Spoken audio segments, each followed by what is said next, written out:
할렐루야. 오직 예수. 열심히 살아 성공하겠다고 한 어떤 분이 미국까지 가서 경영학을 공부하고 한국의 대표적인 기업가로서 한국 경제를 앞서 이끌고 가시던 그분이 어느 날 암에 걸렸습니다. 생명의 빛이 점점 희미해져 가고 죽음이 코앞에 닥쳐왔을 때 자신의 상황을 인정하지 못했던 이분은 결국에는 유언장도 작성해 놓지 못한 채 돌아가셨습니다. 그런데 그분이 돌아가신 후에 자식들 간의 재산 싸움이 벌어지고 형제들 간의 소송이 벌어져서 결국 회사는 분해가 되고 말았습니다.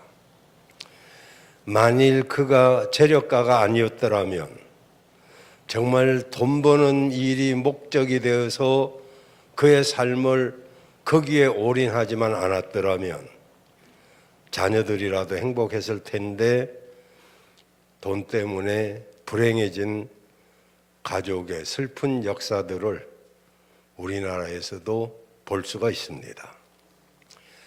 나이가 들수록 복된 삶을 산다는 것이 얼마나 귀한 일인지 모릅니다. 인생의 후반전을 복을 누리면서 사는 삶을 살기 위해서 우리는 늘 하루하루를 복되게 살아가야 될 것입니다. 아카데미 여우 주연상을 받았고, 여러분 몰라도 저는 참 좋아했던 잉거리드 버그만이라는 아름다운 여배우가 있습니다. 누구를 위하여 종을 울리는가, 이 영화를 찍었고 수많은 남성들의 우상이 되기도 했습니다. 그녀는 성공의 절정에 도달해서 이렇게 외쳤습니다. 헐리우드요, 실버의 스크린이요, 어떻게 이렇게 인생이 황량한가? 어떻게 인생이 이렇게 허무한가? 이 여인은 그 아름다움 때문에 남편과 딸을 버리고 유명한 영화 감독과 결혼했다가 내리 실패를 하고 수많은 결혼을 했습니다. 그러던 어느 날 그녀의 딸이 계부를 죽이는 끔찍한 일이 벌어졌습니다. 잉거리드 버그만, 아름다운 여인이지만 이 여인은 좋은 배우가 되려고 하는 목표는 있었지만 그의 삶의 목적은 없었습니다. 교인이 1000명이 넘는 교회에서 사역하던 목사님이 계셨는데 어느 날 아내가 암 말기라는 사실을 알고 앞으로 2년밖에 살 수 없다는 그런 의사의 통보를 듣고 남은 2년 동안이라도 아내와 함께 살아야 되겠다. 안식년도 가져볼 생각도 했지만은 여의치 못해서 이제 30년 목회를 하면서 한 번도 쉬지를 못했는데 앞으로 어떤 일이 있어도 아내와 함께 시간을 보내겠다, 이렇게 생각을 했습니다.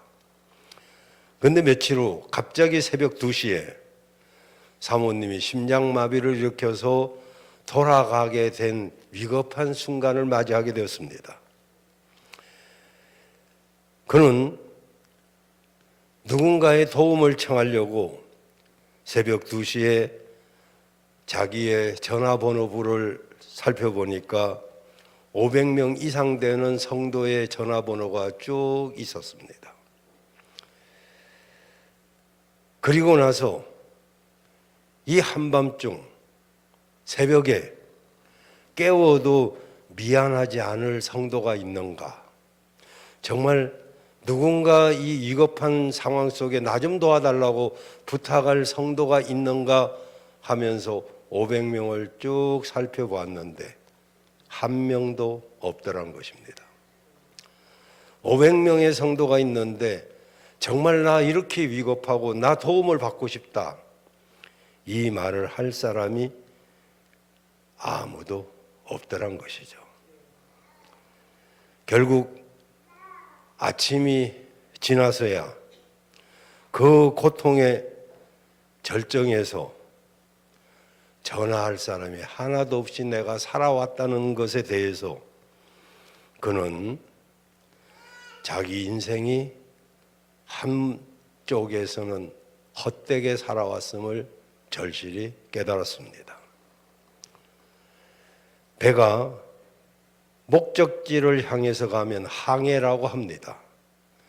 그러나 목적지 없이 가는 상태를 표류라고 합니다. 사람들은 표류하는 것인지 항해하는 것인지를 구분 못하고 배가 가면 가는가 보다라고 생각하지만 정작 어떤 순간에 이르러 보면 내 삶이 표류하고 있었구나, 이것을 발견하게 됩니다.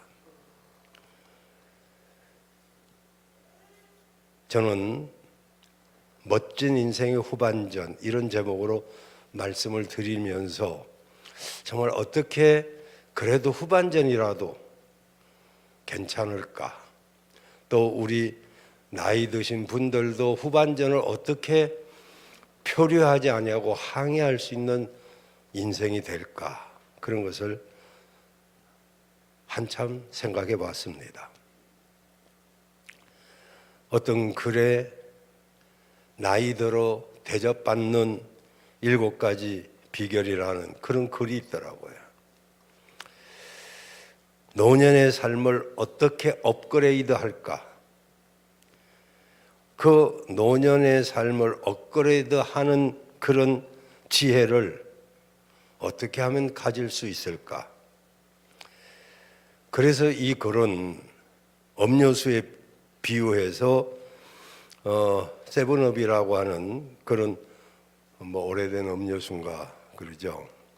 거기에서 7가지 업을 갖추면 그래도 노년이 비교적 괜찮게 살 수 있다라고 말을 하길래 제가 얼른 또 그것을 메모를 했습니다. 첫째가 저하고는 별로 해당이 안 돼서 저도 이거 다 적용을 해야 될 것이고 나도 이렇게 못했구나, 그런 생각이 듭니다. 첫째는 클린업입니다. 나이 들수록 깨끗해야 된다. 자주 샤워도 하고, 아니 어쩌면 매일 샤워도 하고, 늙으면 냄새 나니까. 단순히 청소만을 말하는 게 아닙니다. 내 자신의 신변을 정리하는 것이죠. 정말 깨끗하게 사는 것, 몸도 깨끗, 집도 깨끗, 주변도 깨끗하게 정리하는 것, 이게 노년의 정말 지혜로운 삶이다. 두 번째는 드레스업입니다. 용모를 단정히 해야 된다는 거죠. 우리 집사람은 나보고 이렇게 입는다고 늘 말을 합니다. 좀 나이 먹을수록 깨끗하게 입으라고, 양복을 입으라고 하는데 천성이 그래서 그냥 편안하게 입는 것이 좋습니다만 여기 보니까 내 딱 걸려요. 아, 드레스업을 못하고 살고 있구나. 나이 들어가면서 잘못하면 구질구질 할 수가 있는데 구질구질 하다는 소리 듣지 않도록 화장도 하고, 첫 번째 하다가 바로 두 번째로 넘어갔네. 클린업, 깨끗하게 하고, 두 번째는 드레스업, 좀 잘 이렇게 아주 고급 옷은 아니더라도 깨끗하게 옷을 잘 입는 거, 이게 중요하다. 세 번째는 셧업인데요. 셔터마우스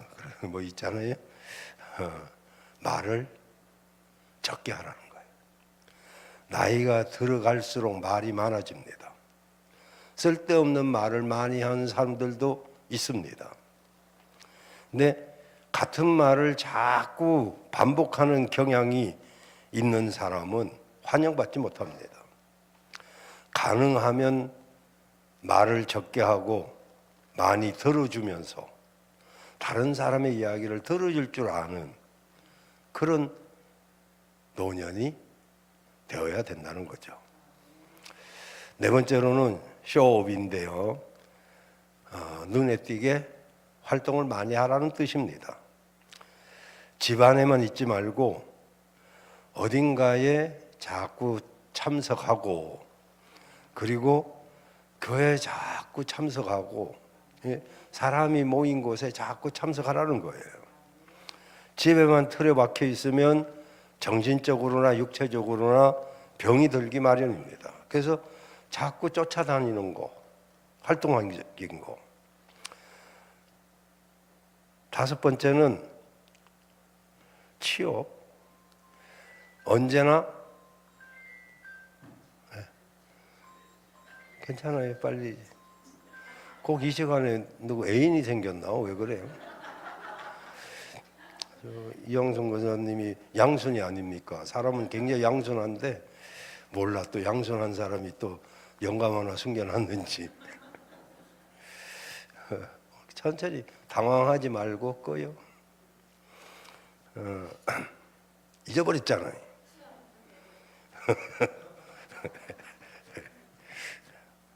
안 잊어버렸어요. 그냥 웃자고 한 소리지. 다시 말하자면 언제나 밝고 생기 있게 살면서 유쾌한 분위기를 만들어라는 거죠. 여러분이 있는 장소에 여러분이 유쾌한 분위기를 만드는 사람들이 되시길 바래요. 아무 개가 오면 하던 말이 뚝 끊어지고 분위기가 싸해지는 사람도 있어요. 여러분 중엔 그런 분이 없기를 바랍니다. 그 다음에 여섯 번째는 페이업. 자기 몫을 다하라는 거죠. 그러니까 어떤 모임에든 대접받으려고만 하지 말고 쓸 줄도 알아야 된다는 거예요. 내게 주어진 일에 최선을 다하는 거죠. 그래서 지갑은 열수록 대접을 받고 입은 닫을수록 대접을 받는다.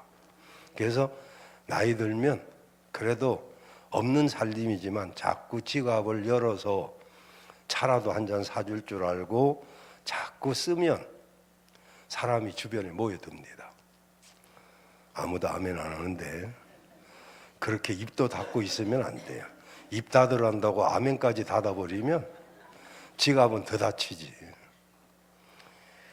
그 다음에 일곱 번째는 기브업. 포기할 것은 과감하게 포기하는 것입니다.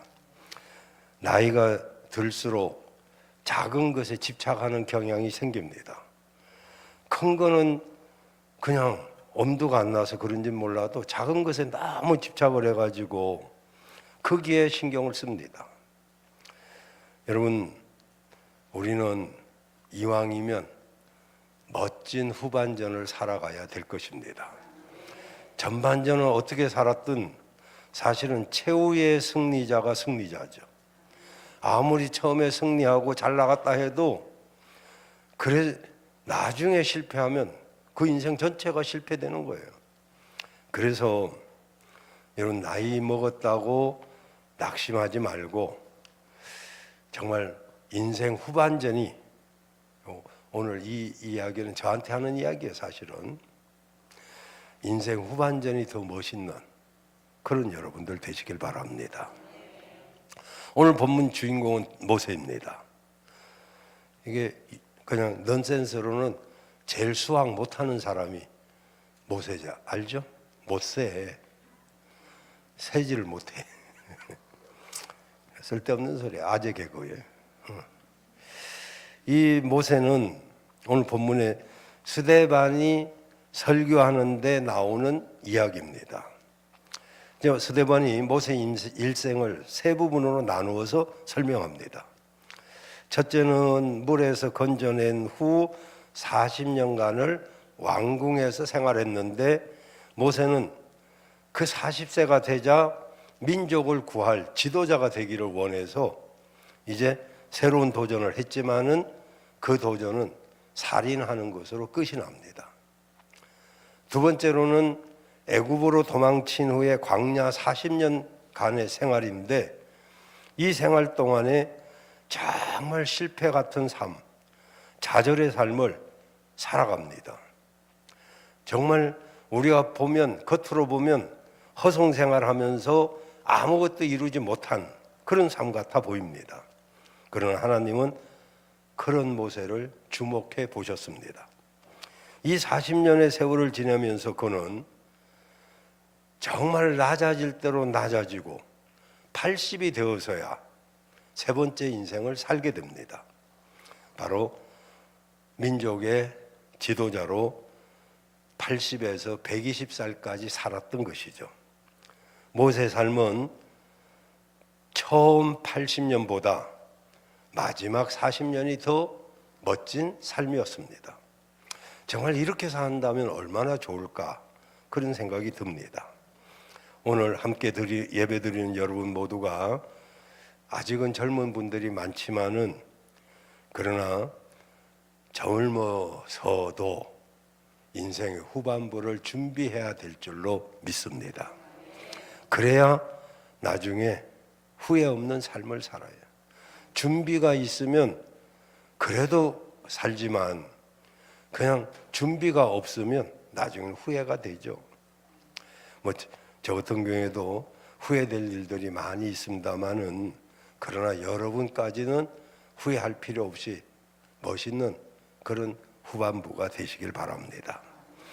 그러려면 어떻게 해야 되느냐? 첫째는 현재의 안주함에, 현재의 편안함에 안주하지 말아야 됩니다.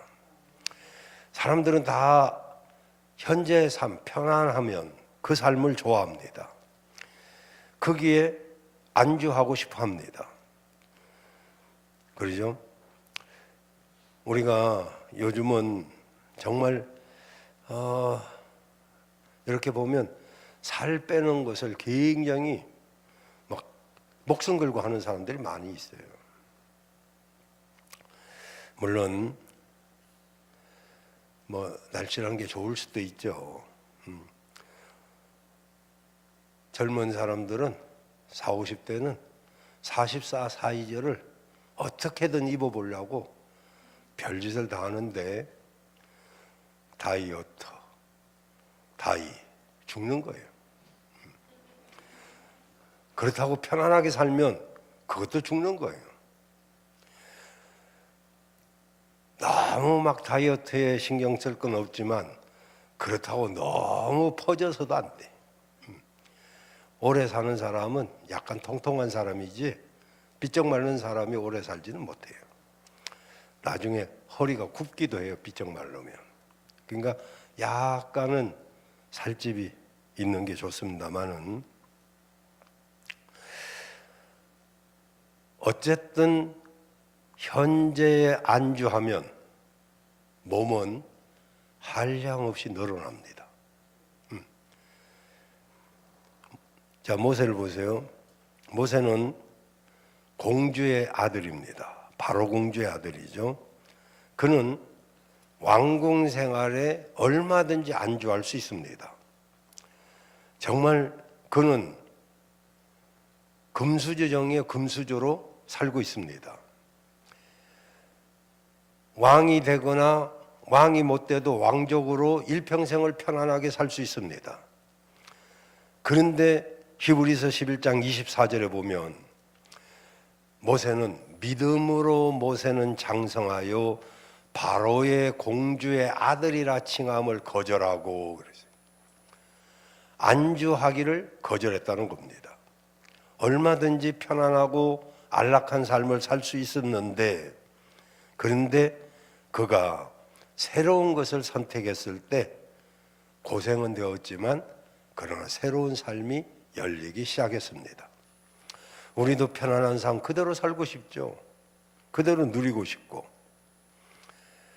근데요, 안전함이란 우리를 발전시키는데 굉장히 걸림돌이 됩니다. 정말 편안함에 안주하지 말고 언제든지 믿음의 도전, 인생의 도전이 있어야 되는 것입니다. 정말 저는 103살인가 105인가 김영석 교수 신앙생활 잘하시는 어르신인데요. 105세 되신 그분이 이렇게 농담을 합니다. 앞으로 소원이 뭐가 있습니까? 그랬더니 나보다 연상인 여자와 연애하고 싶어. 아니 105살 되신 분이 더 연상의 여자하고 연애하고 싶다는 말이 가당합니까? 그것은 바로 그만큼 더 살고 싶다는 또 다른 말씀이겠죠. 그분은 정말 얼마나 마인드가 건강하고 그런지 그분처럼 살으면 더 이상 뭐이 바랄 게 있겠어요. 여러분 인생을 좀 더 보람 있게 살고 싶다면, 더 멋있게 살고 싶다면 지금까지 이룬 것, 지금 가지고 있는 것 거기에 만족하지 말고 새로운 도전을 믿음 안에서 하시길 바랍니다. 절대로 늦다는 법은 없습니다. 모세는 새 일을 80살에 시작했어요. 그리고 사실은 나이 먹어서 성공한 사람들 많이 있습니다. 파우스트를 썼던 괴테는 그 나이 80세에 그 파우스트를 썼습니다. 톨스토이는 구도자적인 삶을 살고 집을 나가서 소설을 쓰기 시작한 것이 80세였어요. 피터 드루커는 정말 95세가 되어서야 나는 이제 새로운 영역에 도전할 마음이 생겼다, 그렇게 말했어요. 그러니까 80, 90살에도 얼마든지 그런 마인드를 가진 사람들은 새로운 삶을 살 수가 있었어요. 현재 안주하지 말고 하나님이 부르시는 그날까지 새로운 마음으로 살아가시길 바랍니다. 두 번째로는 과거에 실패했던 기억도 버려야 됩니다. 모세는 40살에 민족을 위해서 일하겠다고 일어났지만은 동족으로부터 비난을 듣는 그런 아픔이 있었던 사람입니다. 모세가 민족을 위해서 일어났는데 그것은 동족을 돕기 위한 좋은 뜻이었잖아요. 그런데 여러분, 이걸 우리는 잊지 말아야 될 것이 좋은 의도라고 반드시 성공하는 것은 아닙니다. 아마 우리 가운데는 과거에 좋은 의도로 남을 돕다가 혹은 주님을 위해서 섬기다가 칭찬보다는 비난을 들은 경험들도 있을 것입니다. 그러나 그 아픈 과거의 기억 때문에 선한 일을 하는 것을 포기하지 마시길 바랍니다. 모세를 보세요. 모세가 민족을 위해서 뭔가 좋은 일을 하려다가 동족에게 칭찬은커녕 비난을 받고 그만 도망자 신세가 되었습니다. 40년 동안에 처갓집에서 겉벌이 소말만 있어도 처갓집 신세 안 지낸다고 하는데, 그런데 처가 생활을 하면서 처갓집 양이나 키우고 장인으로부터 눈칫밥을 많이 먹었습니다. 야곱은 계산을 잘하는 사람이죠. 모세하고는 다르죠. 모세는 못 셌지만은 야곱은 잘 셌습니다. 그러니까 머리가 팍팍 돌아가는데, 그래서 자기 재산을 만들었는데 모세는 그런 주변 머리도 없어가지고 40년 동안 처가살이를 합니다. 자기 재산 하나도 못 모였어요. 야곱은 20년 동안 큰 부자가 되었지만 모세는 40년 동안 지금 만들어내지도 못했어요. 80살이 되어도 자기 가업 하나도 이룰 수 없는 정말 소망이 없는 늙은 모세였습니다. 그런데 그 모세의 묵묵한 자기 일에 충실하는 그 모습이 하나님의 눈에 띄었습니다. 하나님이 하나님을 위해서 동족을 위해서 일어났다가 도망자가 되었던 모세를 하나님은 40년이 지나도록 잊지를 않으셨던 것이죠. 그래서 80이 된 모세를 부릅니다. 모세는 하나님을 잊어버리고 있었어도 하나님은 모세를 잊어버리지 않았습니다. 그래서 그는 다시 쓰임을 받습니다. 여러분 보십시오. 우리 주변에 실패 경험이 없는 사람이 있는지, 정말로 지금 목회자들 가운데서 서울에 대형 교회를 이루시는 어떤 목사님은 시골 교회에서 설교 못한다고 쫓겨난 사람이에요.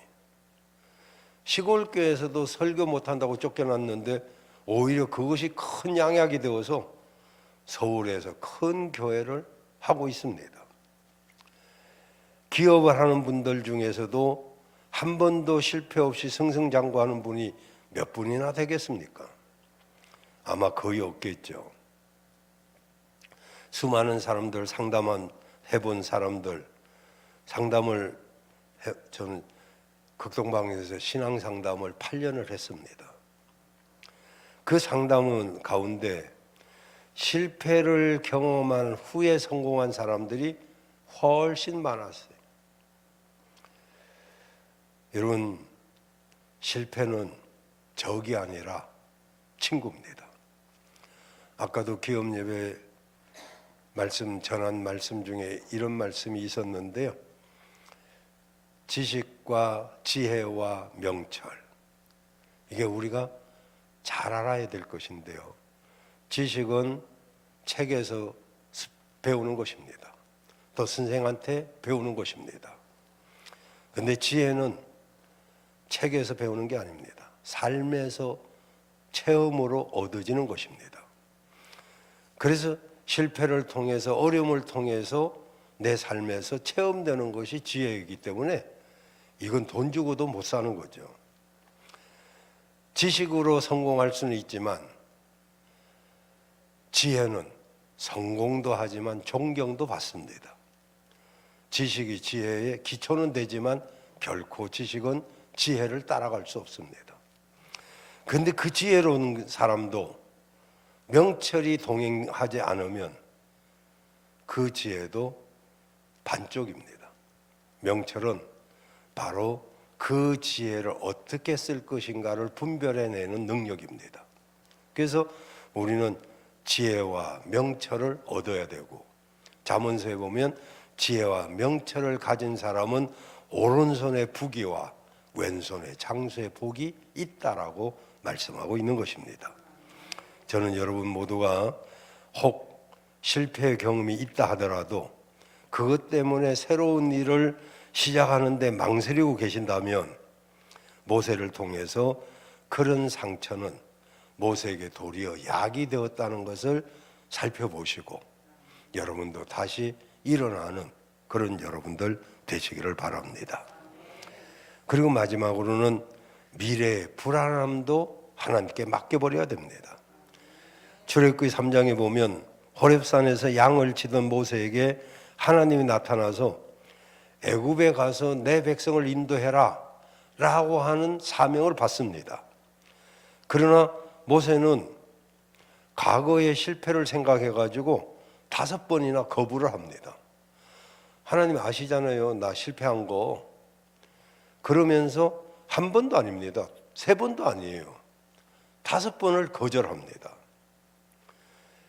그런데 모세는 결국 오늘 본문 35절, 36절에 보면 하나님의 능력을 믿고 나가서 기적을 베풀면서 백성들을 인도해내는 사람으로 바뀌어집니다. 모세도 사람인지라 과거의 실패를 생각하면 두려움이 올 수밖에 없죠. 특히 모세의 성격은 혈액형으로 말하면 그 당시 혈액형 없으니까 뭐 이건 그냥 내 생각이고요. 쾌활하고 유쾌한 O형이 아닙니다. 저처럼 A형이. 어떤 것을 잘 우울질형이죠. 우울질형. 근데 그 우울질형이 그 우울질 성격이 강한 모세는 말하자면 성격적으로 과거의 두려움을 더 강하게 느끼고 있었어요. 그럼에도 불구하고 하나님을 의지하고 그가 일어서니까 그의 모든 기질을 뛰어넘는 하나님의 그 은혜가 그를 새롭게 이끌어 가신 줄로 믿습니다. 그는 뒤를 돌아보면서 불안해하지 않고 가나안을 주시겠다고 하는 하나님의 약속을 목표로 삼고 앞으로 한 걸음 한 걸음 갔습니다. 주님은 언제나 우리에게 말씀하시기를 두려워하지 말라고 말씀합니다. 그럼에도 우리는 얼마나 어떤 일을 앞에 두고 두려워합니까? 여러분, 이런 거 저런 거 살펴보면 두려울 게 굉장히 많잖아요. 그런데 두려워하면 의학적으로도 두려움이 판단력을 마비시킵니다. 그래서 두려움이 오면 판단력도 흐려져요. 나는 잘 판단한다고 했지만은 그 판단이 잘못될 확률이 8, 90%가 돼요. 그렇기 때문에 두려우면 제대로 판단을 못해서 실수를 하기 쉽습니다. 기도의 사람이었던 조지 뮬러는 염려의 시작은 신앙의 종말이고 신앙생활의 시작은 염려의 종말이다 라고 했습니다. 무슨 말인지 아시나 모르겠네요. 여러분 수준은 뭐 이런 것 정도는 아무것도 아니죠. 염려의 시작은 신앙의 끝이고 그리고 신앙생활의 시작은 염려의 끝이다. 우리가 진짜 신앙생활을 시작하면 염려 그것이 끝이 나기 시작해야 된다 이거죠. 여러분 오직 주님만 바라보시길 바랍니다. 평생 5만 번 이상 기도 응답을 받고 3,000명 이상의 고아를 먹여 살렸던 조지 밀러는 한 번도 남에게 아쉬운 소리 하지 않았대요. 사람에게 아쉬운 소리 하느니 하나님께 아쉬운 소리 한다고 어떤 문제가 있든지 하나님 앞에 기도함으로써 하나님이 때에 맞게 다 응답해 주셔서 3,000명 이상 되는 고아들을 다 길러내고 성공시킨 고아의 아버지입니다. 모세가 믿음으로 나가서 먹고 마시고 기적을 베푸는데 한 번도 어려움에 처한 적이 없었습니다. 하나님을 믿고 미래에 대한 불안을 버리며 나가니까 그 앞에는 열려지는 일들만 있었던 것입니다. 여러분 우리 앞길도 사실은 불안하잖아요. 그러지만 걱정하지 마십시오. 하나님을 믿고 앞으로 나가면 하나님이 우리를 다 책임져 주실 줄로 믿습니다. 여러분은 지금 몇 살이십니까? 몇 살이든 절대로 늦지 않습니다. 여러분도 꿈을 꿀 수 있고 여러분도 도전할 수 있고 그리고 여러분은 꿈은요 젊은이들의 전유물이 아닙니다. 너희 늙은이들도 꿈을 꿀 수 있다고 성경은 말하고 있고요. 그리고 하나님을 믿는 사람들은 그래 시우도 꿈을 꾸고 있구나 소리 지르는 거 보니 그래요. 여러분 지금까지 어렵고 힘들었어도 두려워하지 마십시오. 두려움은 사단이 주는 것이고 우리는 사단의 이용물이 아니라 사단을 꺾고 이겨낼 사람들인 것입니다. 우리 주님 안에서 새로운 삶을 시작하십시오. 저는 목표는 정상을 잡지만은 목적은 정상에 두지 않습니다. 저는 잘 걷지 못하는 평발이고 걷는 것을 싫어해서 학교 다닐 때 운동회는 부모님 오는 것을 절대 반대했고 얼마나 맛있는 것을 많이 싸주시더라도 그걸 들고 옥상에 올라가서 운동회를 쳐다보면서 저것들 왜 뛰나? 달리기 하면 나는 무조건 꼴등 할 텐데 뭐하러 거 가서 망신을 당해요. 그래서 옥상에서 그거 까먹고 놀았어요. 근데 예수 믿고 나니까 하나님이 다 바꿔주셨어요. 생각도 성격도 뭐 다 온전하게 바꾸진 내 부족함 때문에 안 됐지만은 하나님 다 바꿔주셨어요. 운동도 뭐 외적을 하면 다 합니다. 또 저만큼 산에 많이 간 사람도 그렇게 많지는 않아요. 저는 대한민국에 외적하는 산은 다 가봤어요. 백두산도 5번 가봤고 한라산도 백록당까지 2번 올라가 봤고요. 그리고 뭐 장태산을 비롯해서 천태산 그리고 주황산 또 뭐 계룡산 뭐 월출산 월악산 신불산 그래 장로님 그 생각나네요. 안 가본 데 없어요. 속리산은 딱 올라가다가 한번 발톱 양쪽 2개를 뺐기 때문에 헐떡거기에서 포기한 적은 한 번 있어요. 있기는. 근데요 제가 다른 사람들보다 빨리 걸어서 같이 가진 못하지만 느려도 천천히라도 꼭 정상 가려고 애를 씁니다. 근데 나중에 알고 보니까 산 잘 타는 사람은 그렇게 해야 된다네. 한 걸음 한 걸음 가다 보면 어느새 정상이 나오는 것이지 정상을 쳐다보면서 저 언제 가냐 이러면 다 포기하게 된다는 거예요. 한 걸음 한 걸음 충실하다 보면 어느 사이에 내가 목적지에 도달해 있는 것을 알게 됩니다. 여러분 신앙생활은 마치 등산하는 것과 같아요. 우리가요 신학교 학생들을 인솔하고도 덕유산도 걸어서 올라가 보고 했습니다마는 학생들이 중간에 포기합니다. 포기 대다수 합니다. 근데 끝까지 올라간 사람은 할 말이 있어요. 올라가 보니까 어디가 보이고 경치가 좋고 뭐 할 말이 있어요. 근데 중간에 포기한 사람은 힘은 안 들었지만 할 말이 없어요. 신앙생활도 끝까지 한 사람은 할 말이 있고 간증이 있어요. 아, 그때 참고 하기를 잘했다. 끝까지 왔더니 이런 일이 있구나. 중간에 포기한 사람은 할 말이 뭐 있어요? 나 힘들어서 그만뒀어. 잘했네. 그 소리 듣겠어요? 신앙생활은 끝까지 가는 것입니다. 끝까지 마지막 최후까지 가서 거기서 간증이 있는 그런 여러분 멋진 인생의 후반의 주인공이 되시기를 주의 이름으로 축복합니다.